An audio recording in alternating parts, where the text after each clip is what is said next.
Hiya, it's Liam here, and if you like what we do at the podcast, please do consider supporting us from just £1. And if you love the show, from just £3 a month, you get early access on all of our content as well. All the details are in the show notes. This week, we are looking back on the 160th anniversary of one of America's greatest tragedies, when hundreds of US Army volunteers stormed a Native American village, attacking and killing Cheyenne and Arapaho people. But was this a horrible anomaly or an example of the reality for Indigenous people at that time? In this episode, I want to know, what was the Sand Creek Massacre?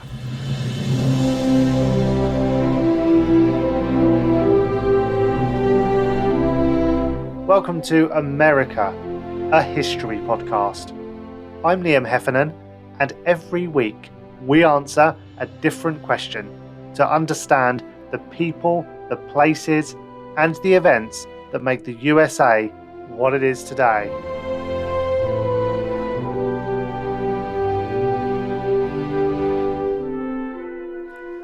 To discuss this, I am joined by Jacqueline Fear-Siegel, Professor of American and Indigenous Histories at the University of East Anglia, with an interest in the American West, immigration and Americanization.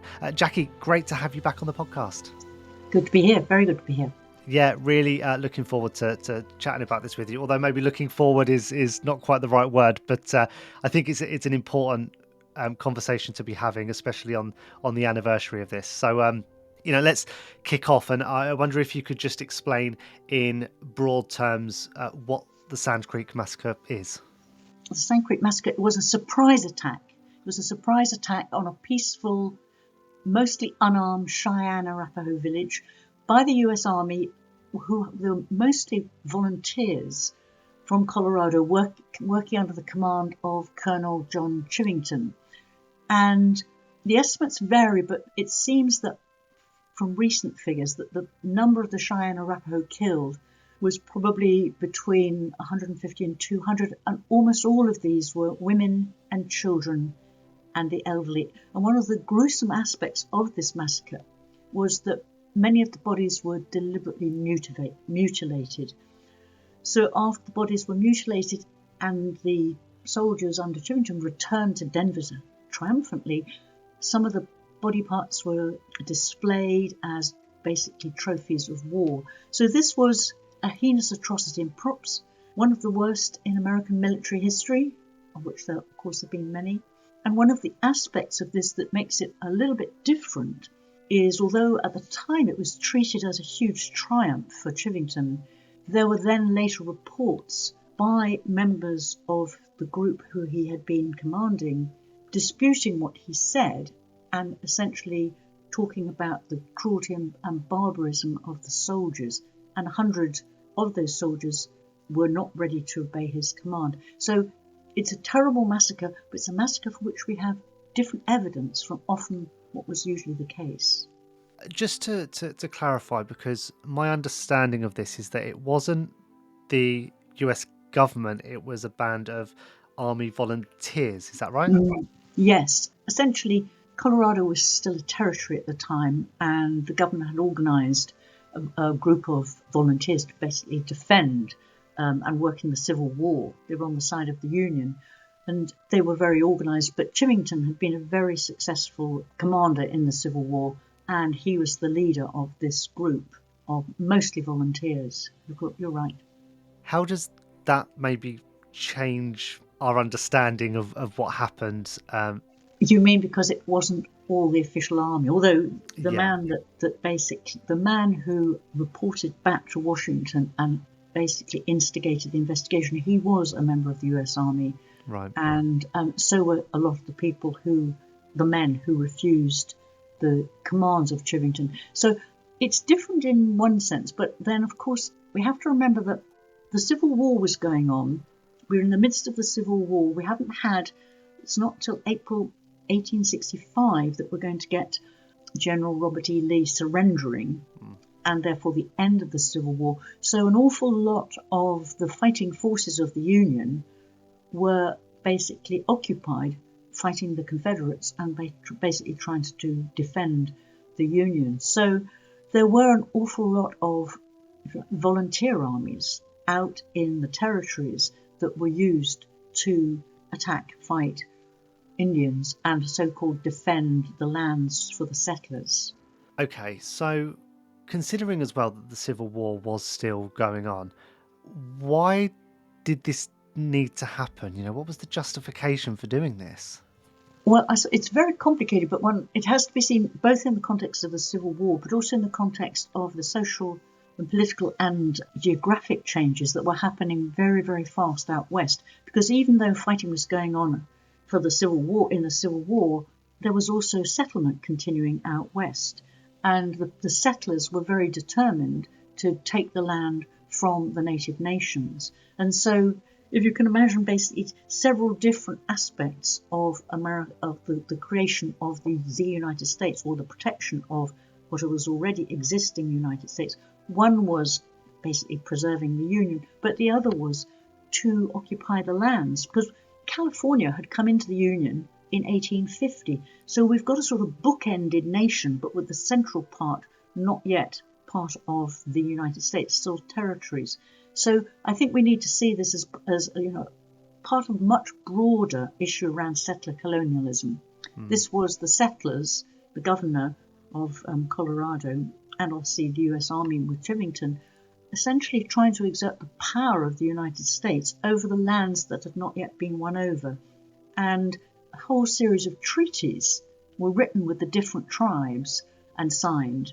And these were breaking down. And what had precipitated the very fast breaking down of those treaties in Colorado was the discovery of gold. So we all know that California, there were the 49ers. They moved in on California and essentially precipitated that area becoming a state. Well, a similar thing happened a decade later in Colorado. They were known as the 59ers. And that meant large numbers of white settlers moving into the territory and wanting land. And so the Treaty of Fort Laramie, which had been signed by the Cheyenne and Arapaho, suddenly became tricky to implement on the part of the government because there were so many white settlers moving onto their land. So a second treaty was signed, and the Cheyenne and Arapaho were reduced to a much, much smaller area of land. And one of the boundaries of that new reservation was Sand Creek, or Sandy Creek as it was called. So this is part of a much broader story of settler encroachment on native lands, the signing of treaties which then get broken, and further signing of treaties forcing more relinquishment of lands by the native nations. So it's got a large context of settler colonialism and a more local context of the gold rush that happened in Colorado. So there seems to be a clear pattern whenever we've spoken on the podcast about Native American history, that American settlers sort of come into the territory with these grand ideas of peace and wanting to coexist, and they put these treaties in place until it just no longer becomes convenient for them to abide by it, and then they give them a new treaty. It feels like the settlers are always just changing the goalposts to make it beneficial to them, right? Well, that's true, but we have to. The government was signing the treaties and wanted to also enforce them to keep peace. But we have to remember there was a policy on the part of the government to settle all these lands. So the local communities were almost invariably hostile to the indigenous communities whose land they were taking. And the government was trying to keep the peace, but the government at the basic fundamental level wanted to settle from sea to shining sea.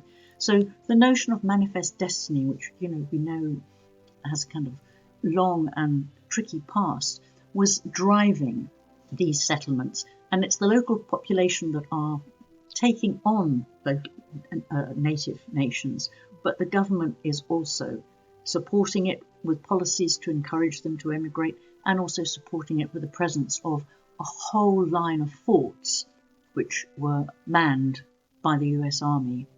So my issue with all of this, besides the massacre itself, which is entirely inhumane, but when you look back on things like the Trail of Tears and all of the history of Native Americans versus the American settlers, it feels like there's no situation in which Native American communities can win here, because if they stay, they're attacked.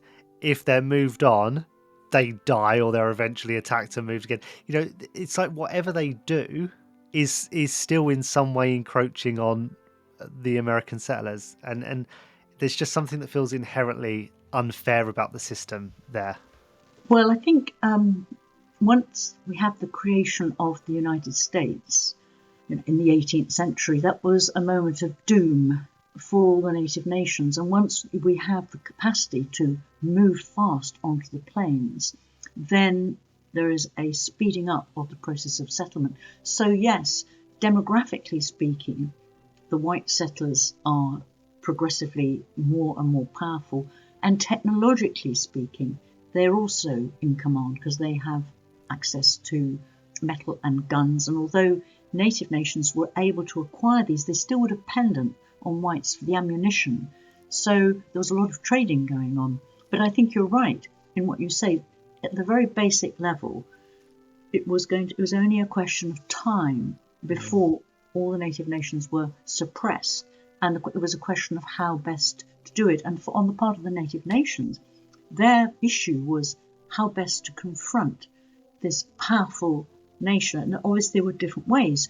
The Cherokee, the groups out in the east who were eventually removed into Oklahoma, they thought perhaps the best way to deal with it was to adapt, was to acculturate, was to adopt the ways of the whites. So they learned that the Cherokee wrote a constitution which mirrored that of the United States in the hope that they could remain a separate nation within the United States. But that clearly was not going to be allowed. So we see different groups trying different ways, some of them part assimilated or part acculturated to allow themselves to, if you like, pass and be accepted. And some, most particularly the warrior nations of the plains, fought. They fought hard and they fought desperately. And I think one of the aspects of this is that the plains was occupied within the space of 30 years. So the whole onslaught for this group, who had warrior cultures, was so rapid that in some sense the fighting was their best and only option. But I think what you said at the beginning, there was no way of resisting this incredible juggernaut of state building on the part of the United States. In terms of understanding, Sandy Creek within the broader timeline as well, in terms of that resistance, are there any other examples of either the Cheyenne or Arapaho people or other Native American tribes that did stand up with any degree of success against settlers? Well, I suppose earlier on a little bit, the Dakota fought very hard, but as we know, they lost, and they had the largest mass hanging during the Civil War of Lakota men and warriors. The last group to hold out, if you want to call it like that, was in the Southwest, where the pressure of the settlers was least, because settler colonialism functioned at a different speed in relation to how desirable the land was to whites. And in the Southwest, where it was more desert, it was seen as less desirable. So the Apache held out a lot longer, and it's seen that Geronimo and his band, who essentially surrendered in 1886, they were seen as the last group to be suppressed by the US government. So some groups held out, some fought. Geronimo remained a prisoner for the rest of his life after surrendering, so it didn't get him any advantage. But in the end, all of the ones that resisted militarily lost out. We've sort of touched a bit on the geography and of the time, but what was sort of Colorado and that surrounding territory like in terms of Native American history or settlement? Were there a lot of other communities there, and what happened when they were eventually displaced?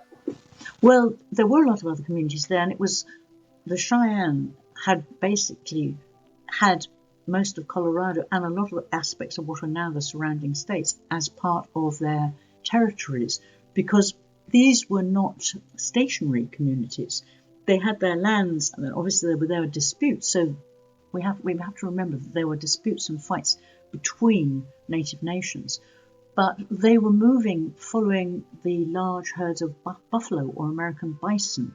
So they were very mobile communities. Their teepees could be packed up and move very fast, and they had their areas of territory which were recognized, and certain groups had more than others, and they had fights with other groups.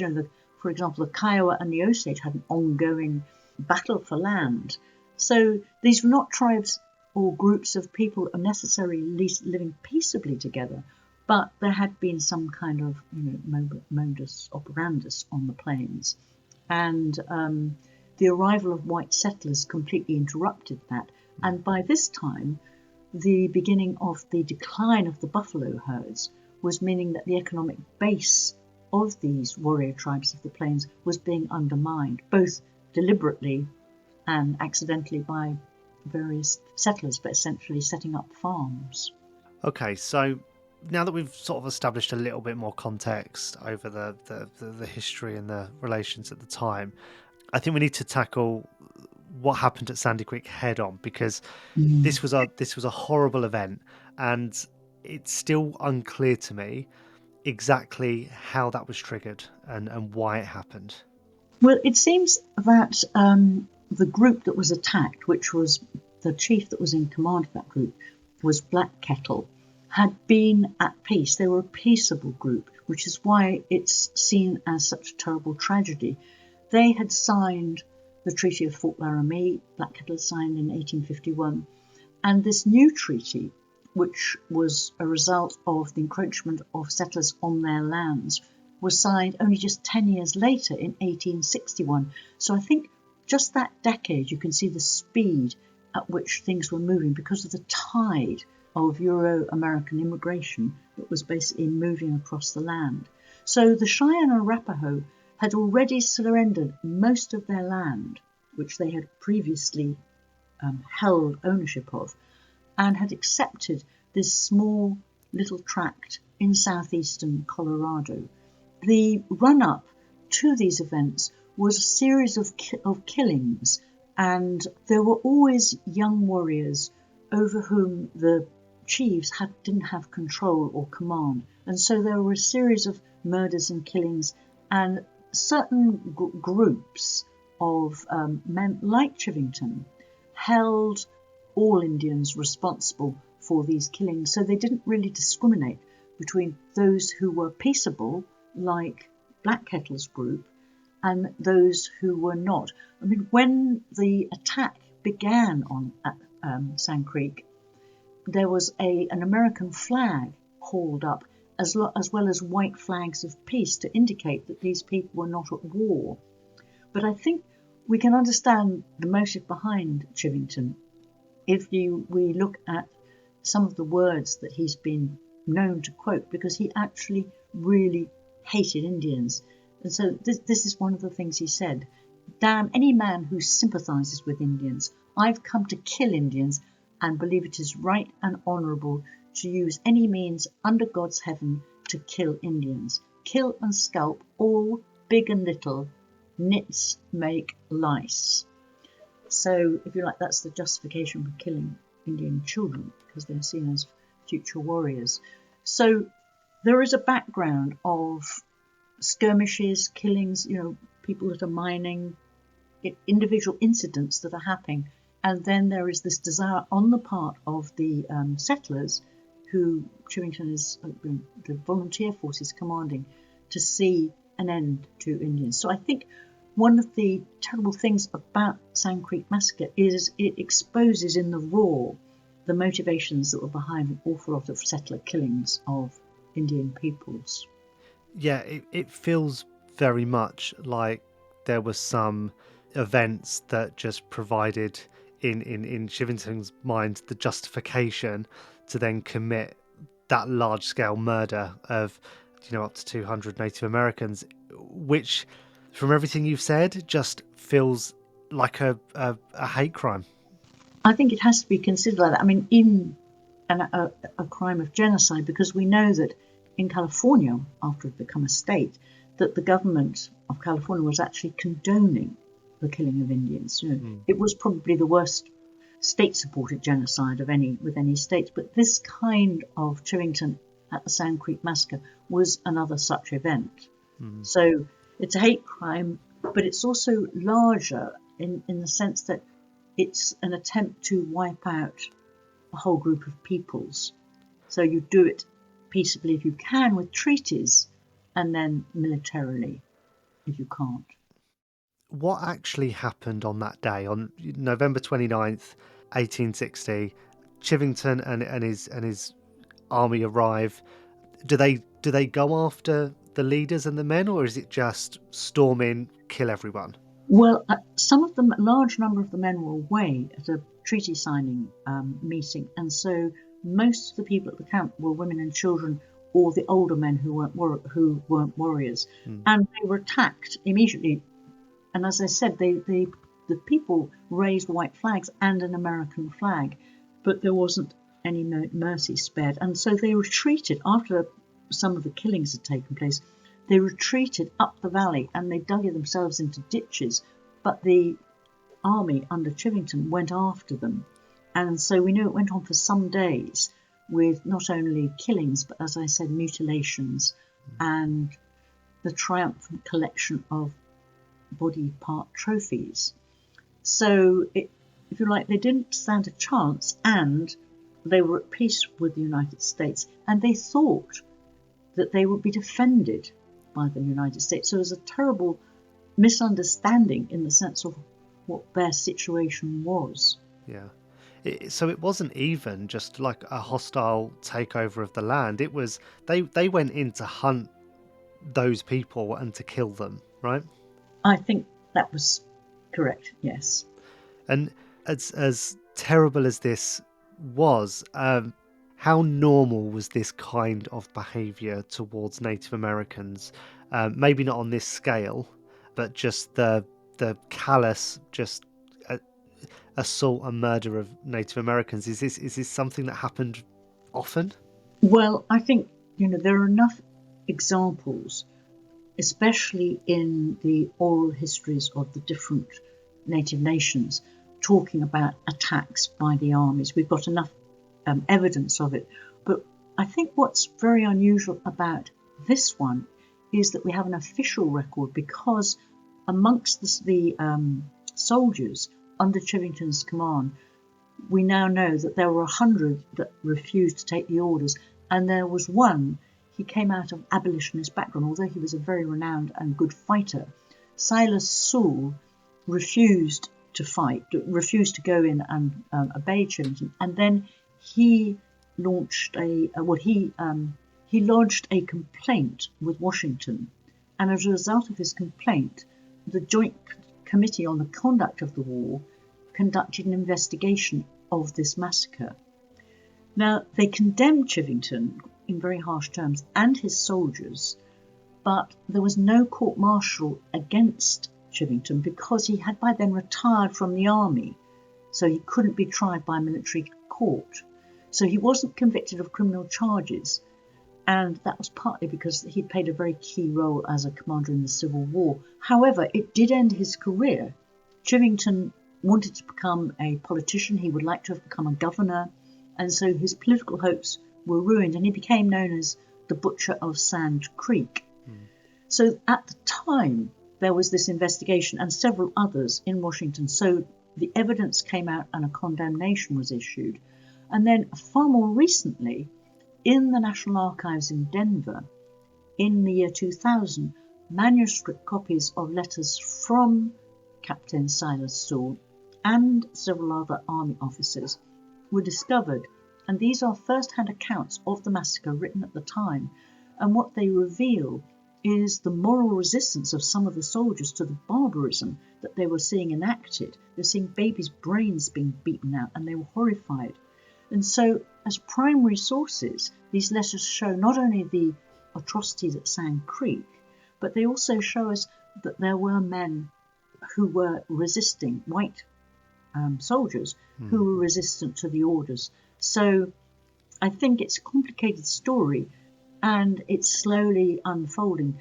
Since the massacre, there was an investigation which took some time to find out the exact spot, the location where it occurred, and it's now a site of historic national interest. Under Bill Clinton it was made that. So this is a very contentious story, because at the time it was seen as glorious. Chivington was treated as a hero when he returned to Denver, and then slowly we have got not only the first-hand accounts of those who were there, who had been collected, the native people who survived, but also written manuscripts by Silas Sewall, and also we've got obviously the evidence from the Joint Committee on the Conduct of the War, and the main witness was Sewall, about what went on. And so we know also that slowly, as these things have been unfolding, the Cheyenne and Arapaho today have an annual healing run in which they honour the victims of Sand Creek Massacre, and they pay a visit to the grave of Silas Sewall to honour him as well. Because Silas Sewall, very sadly, he got married not shortly after this, and he was attacked in an alleyway in Denver and assassinated. Oh, wow. And it's never been proved, but the rumour is that Chivington was behind it, that he'd actually paid these assassins. Though, as I say, that has never been proved. But what is real is that very shortly after all this, Silas Sewall was murdered. That's very sad indeed. And one of the things that you touched on that I find really interesting is this idea that almost over time, as first-hand accounts emerged and the reality of what happened became clear, the public perception of the event and of Chivington really turned. And it makes me wonder if it's very easy at that time for the American people to not fully understand what was actually being done to Native Americans, and therefore did that have a big impact on the support that there was publicly for displacing Native Americans and attacking them? Or I guess I'm trying to understand that sort of that wider public perception of the government's treatment of Native communities. I'm not sure the wider public treatment or perception of Native peoples changed, but there obviously always are people like Silas Sewall, and that's what's interesting about the 100 people that refused to obey the orders. But overall, the general belief was that this was a national mission to occupy the lands, that native nations were standing in the way of progress and of history, and sad as it might be, they had to give way. And although one might romanticize the noble savage, which a lot of people did, when it came to the reality on the ground out west, it was a competition for land, it was a competition for control, and it was a competition for national destiny. And I don't think, apart from people of great conscience and for odd moments, that the attitude to native peoples altered. There was, of course, there were a group of people, Quakers, Christians, who called themselves the Friends of the Indian, and they saw the best solution as not being to wipe them out physically, like was done at Sand Creek, but to wipe them out culturally. So they saw themselves as friends because they would assimilate them. This was what was on offer was membership of the greatest nation on earth. So that was part of once the military successes had been achieved and most of the native nations were subjugated, then the educators moved in to take the children, put them in schools and strip them of their native cultures, to indoctrinate them in Christian religion and mainstream ideas. And this was seen as the generous approach, the Christian approach, offering civilization instead of savagery. And then with this came the big piece of legislation that was passed in 1887, the Dawes Act. And the Dawes Act united these friends of the Indian with the rapacious settlers in a contract with the devil. And the idea then was to take large swathes of native lands, offering little parcels for each individual, parcels of 160 acres, for the Indian individuals to farm, and therefore after a period of time, 25 years it was hoped, they could become citizens. So this was essentially education for extinction, as David Adams has called it. This was a way of offering civilization instead of extermination. And so this is where the building of a whole school system right across the American West to take the children to indoctrinate in white ways or re-educate them. This was seen as the merciful answer to the Indian problem. I think it's sad how there's no scenario here in which just leaving Native Americans to live their life on their land is an option. Every end game is them being in America, even if they're not American. Yeah, no, it's if you like, it's the logic of settler colonialism. Because ordinary colonialism, like the British exerted in India, you go in and you take the primaries, the sources, you take what the land has to offer. But settler colonialism, what you want is the land, and so therefore, once you have this massive demographic superiority, which of course is being fueled by the arrival of immigrants from Europe, it means that there is huge pressure to take what have been native lands for thousands of years and turn them into states. As the population builds up, you allow them to join the United States. And so Colorado comes in 1876, so it's just a little bit more than a decade after this massacre occurred. So we can see the pressure on land is the main thing that forces this issue. And you're right, there was not any discussion.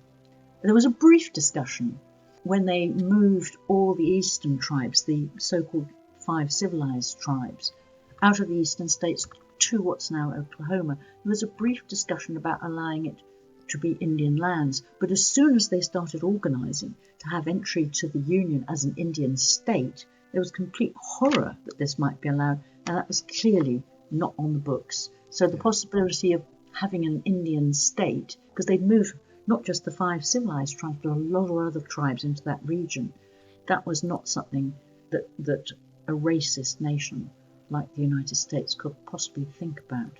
Yeah. So hypothetically, to wrap up our discussion, what if Sand Creek didn't happen? What if the US didn't act in the way that they did towards Native Americans, and what if they were able to broker some sort of long-term peaceful arrangement?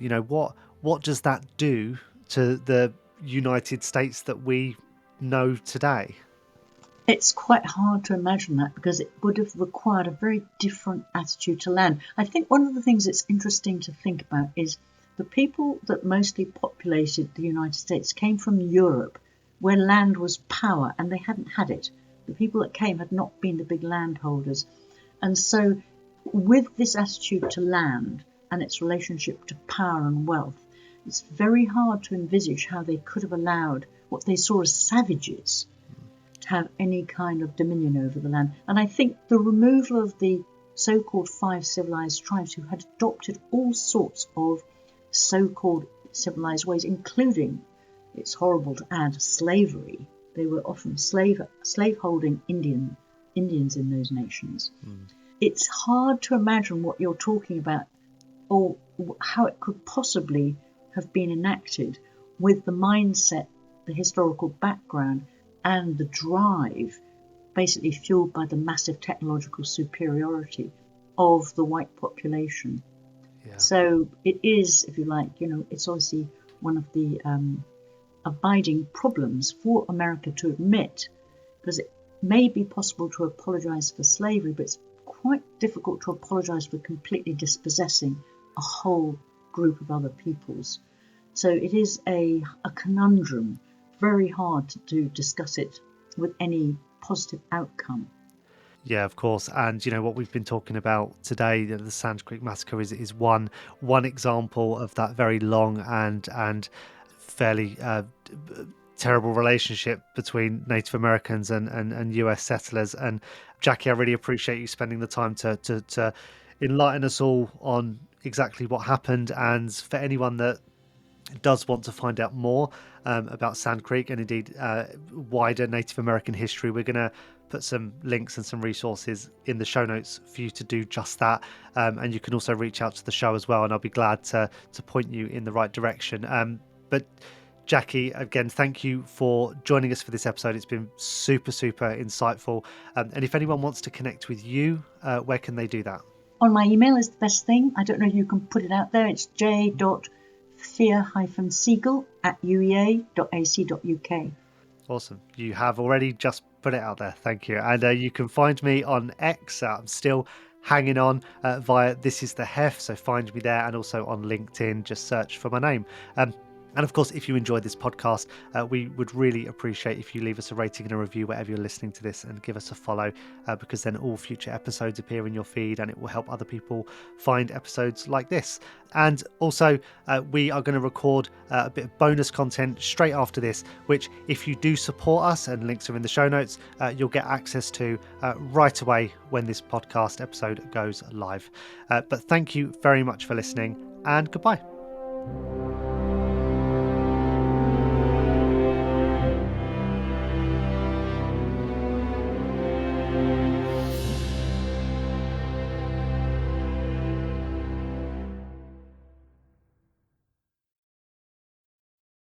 Thanks so much for listening to the podcast. And if you enjoy this and want more, remember you can support the show from as little as £1. All the details are in the show notes.